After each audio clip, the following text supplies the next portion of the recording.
Crystal of Atlan has been getting a little bit of attention, and after playing this precursor test that ran the middle of February until March 5, I can see why it is getting this much attention. So, with the skill-based PvP, flexible multiple character progression, fast-paced combat, it has the potential to be a hidden gem amongst MMORPGs nowadays. But is it really worth playing, or is it just hype? So let's break it down.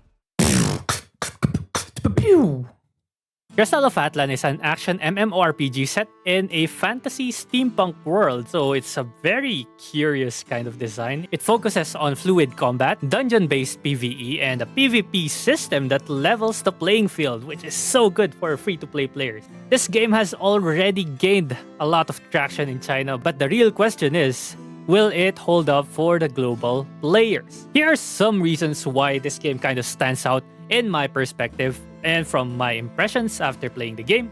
So, first of all, combat feels really smooth and skill-based, okay? So the action combat is one of the best part of this game. Dodging, skill combos, and timing sometimes actually really matter, making fights feel dynamic and rather than just button mashing. But that's really just very applicable for PvP, sometimes PvE, but most of the time when it comes to PvE, if you're already strong enough to beat a stage, a dungeon, you're just gonna be button mashing your way out of there. There is also a free-to-play friendly PvP system, which I mentioned earlier already in a previous video. Unlike many MMOs out there where better gear gives the paying players an edge, here, all PvP gear comes from the Arena shop, which you can earn the currency to buy stuff from just by playing Arena as well. So it's just no pay-to-win advantages, and it's all about skill and a lot of skill expression for sure, and of course, a little bit of skill balancing from the classes. Next, we have the multi-character progression, so you can actually start playing all the characters at the same time as soon as you finished grinding with your main.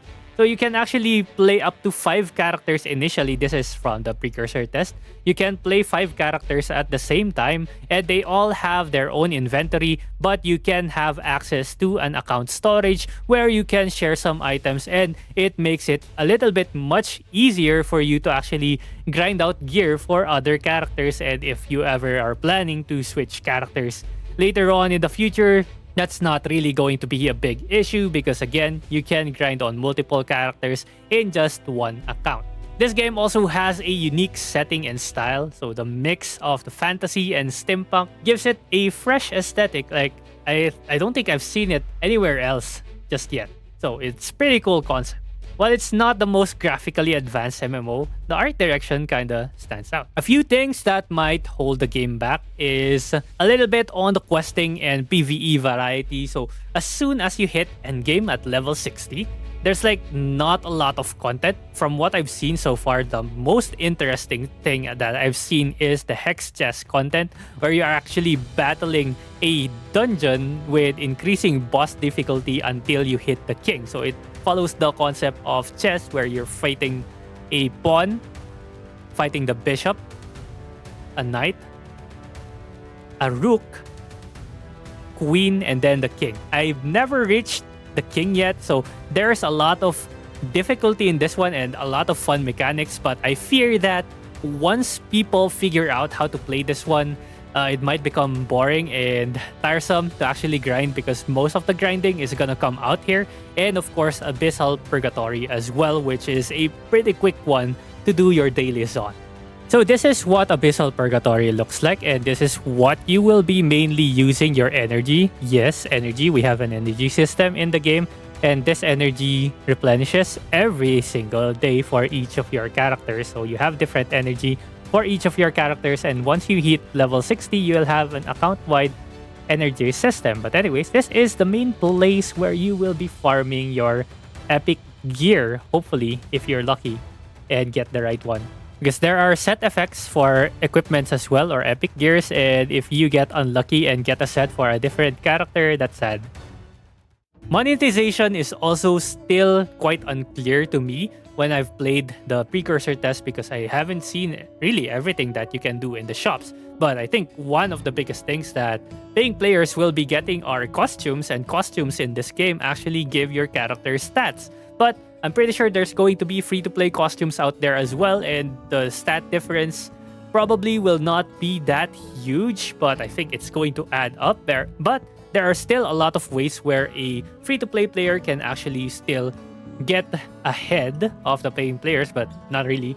But the more time that a player spends into the game, it's actually still going to be pretty helpful for the player, because there are also things like the consignment, where you can actually sell gold for the paid currency, which is called the Pearl or Opal, I think, in this case. And we also have a trading shop or marketplace where players can actually freely sell items that they loot into a marketplace where they can actually decide their prices based on a certain range. However, there is a limitation to this one. It's only limited up to pink gears, pink level or pink rarity gears, which is like the second highest rarity, and you cannot really trade golden or the epic gears in this thing, which kind of balances it out so that players will have to actually grind for the epic stuff, and they can just buy the pink gears for their alt accounts or alt characters.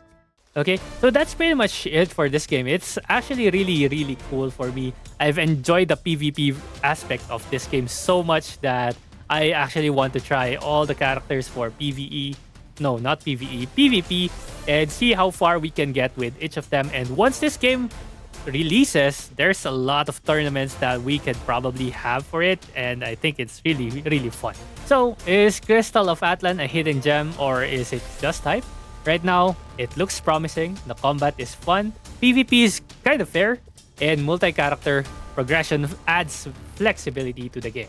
But we still need to see how endgame content can evolve from what we have right now and how monetization will play out. If you like action MMOs and competitive PvP, this could be worth checking out. So, what do you think? Does Crystal of Atlan have what it takes to stand out? Or is it just another MMO that will just flop after 1 month of playing? Let me know in the comments, because I personally will be playing this one once it releases in global, if ever it actually releases in global, and I'm very excited to see it in global. So yeah, if you enjoyed this one, hit the like button and subscribe, of course, for more content, especially on Crystal of Atlan, because I'm pretty stoked about this one, so you know my opinion on it. And this is all from playing it, from the testing and spending so much hours on it. Okay, so that's pretty much it for me. Thank you very much for watching, and I'll see you all again next time. GG.